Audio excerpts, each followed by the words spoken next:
about this. Our work on the nursing home front preceded COVID-19. And, what we discovered was that there is a substantial number, something about 500 nursing homes across America each year that are chronically failing to meet the standard of care that is expected of them by their state regulators and by CMS, which is the administration that overlooks Medicare and Medicaid. So about 500 failed to meet that standard.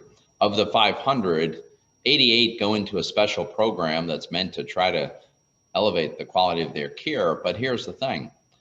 Consumers have no way of knowing about the 412 that don't meet the standard, but are not in this program. And that's one of my main objectives is I understand what it's like because I've been there to have to make the very difficult decision to put a loved one in a nursing home.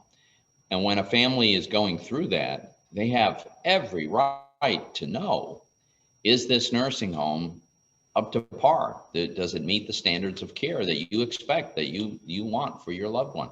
And so a big part of this legislation is to simply disclose this fact about these nursing homes on a website where people can compare the cost and quality of various nursing homes. So that's a big part of it.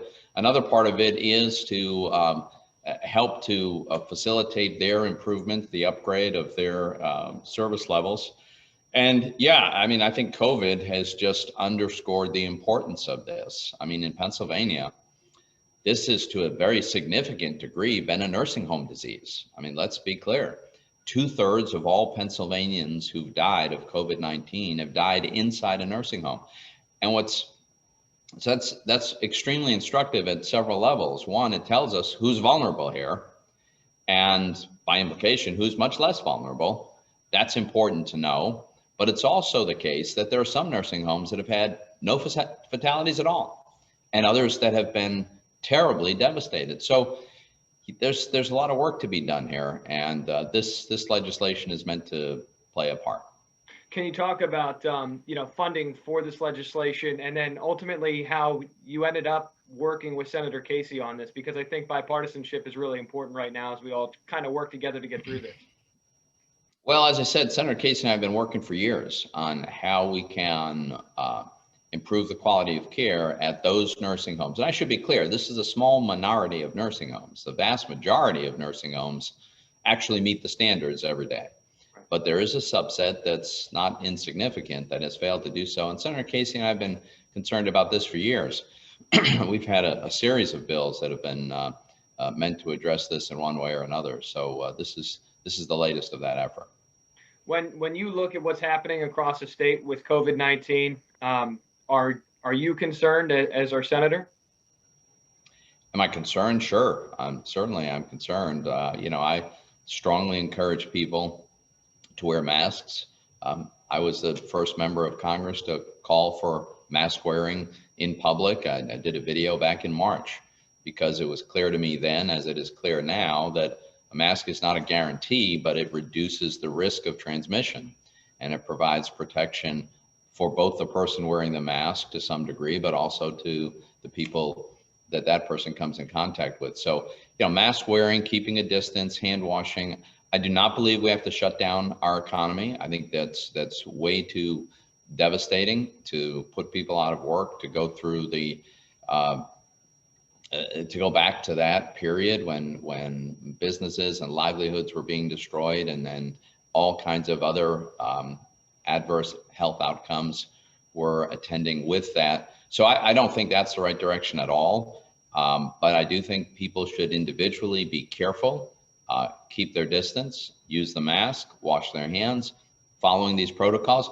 If you are in one of the high-risk groups, then you should take even more dramatic measures and probably should stay by yourself in your home if you're elderly and you've got underlying health problems, because we know much more about this now than we did back in March.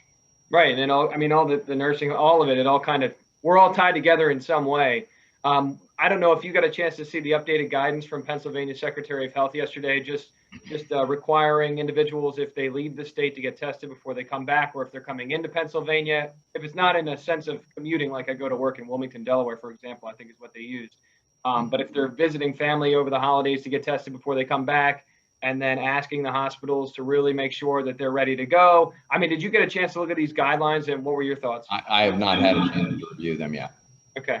And as far as people going home for the holidays, I think your advice would be, if it sounded like, I don't want to put words in your mouth, but you were saying if you're elderly or you feel like you're vulnerable, maybe this is the year to sit it out. That's an individual and family decision in a case-by-case situation. And people need to think about their own circumstances. What kind of contact have they been with other people?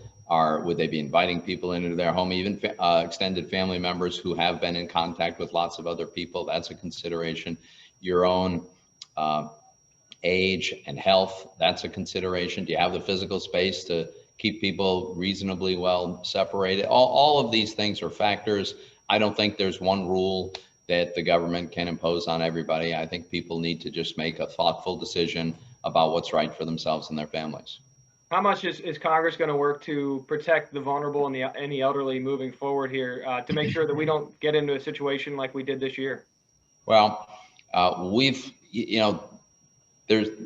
actually the states have the primary responsibility for regulating nursing homes. We have provided literally hundreds of billions of dollars, many hundreds of billions of dollars, to help deal with the costs that are associated with this. But Congress doesn't have a magical cure for this. We're working as hard and as fast as we can to get vaccines approved and therapies. This week we got some fantastic news about vaccines. The fact that in the trials they have been considerably more effective than we had even hoped they would be. 90 and 95% effectiveness is just tremendous. And Congress authorized the purchase of a massive quantity of these vaccines so that they could be manufactured. Some of them have been manufactured already, just in anticipation that they would probably get approved. The manufacturing has been going full speed ahead. So before the end of this year, there will be millions of Americans getting vaccinated, and that's great. But it won't be everybody. It won't be all at once. And that's why we need to take these precautions in the meantime. I know you've been asked this a lot. I'll make this my last question, though. The stimulus, have you had any discussions? Is something coming? Is Congress trying to work on something to help Americans? I mean, what are your thoughts on that? So to be honest, I think I don't think the speaker wants to do a deal right now. I mean, when she talks about the $3 trillion on top of the $3 trillion we already did, and we're in a very different place now. We have a very strong economic recovery that's underway. It's not finished by any means, but the economists were all telling us we'd be lucky if the unemployment rate got below 10% by the end of this year. It was below 7% in the end of October.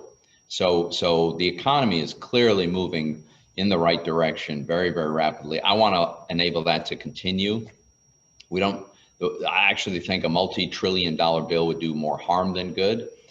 So if the speaker is interested in a targeted bill that would provide the relief where it's most needed, then we could probably pass something quite soon. I'm not convinced that she wants to do that, but that would be my best case outcome. I mean, are you concerned at all about how the election plays into that, the ability to work together, move forward, and find some kind of agreement that everybody feels is best for the American public? Well, we had divided government, and back in March, and we passed the largest bill in the history of the country, the most comprehensive, this massive bill that launched new program, did all kinds of things that were never thought of before because we were in a unique circumstance. We're in a different circumstance now, so we don't need that bill anymore. We need something very different and much more modest in scale, although probably still several $100 billion. But the campaigns aren't over. Unfortunately, we still have control of the Senate to be determined by Senate races in Georgia in early January. And I suspect the speaker feels, why not wait and see if if the Democrats could win, then the Democratic Party would have complete control of the elected government, could do anything they want, and they've got a very radical agenda. It will probably include a multi-trillion-dollar bill that will spend a lot of money, including on things that have nothing to do with COVID-19. And if Republicans win those seats and Republicans continue to control, then there would have to be serious negotiations over what do we actually need to do that's going to be address the acute needs of people who are really need the help and actually help our economy recover. It's quite possible that that serious discussion is going to have to wait till after the January 5th election. Were you comfortable with the election results in Pennsylvania? Looking at that, knowing what you know? Well, it didn't turn out exactly as I had hoped. I had endorsed and voted for President Trump, and obviously looks like he is not, appears that he has not been the victor here. But in the rest of the races across Pennsylvania, we actually did quite well. We won 2 out of 3 of the statewide row office races. We picked up seats in the state house. We picked up a seat in the state Senate. We had 3 Republican House members, U.S. House members who had very tough re-elections. They all won. So, on balance, there was a lot of good news.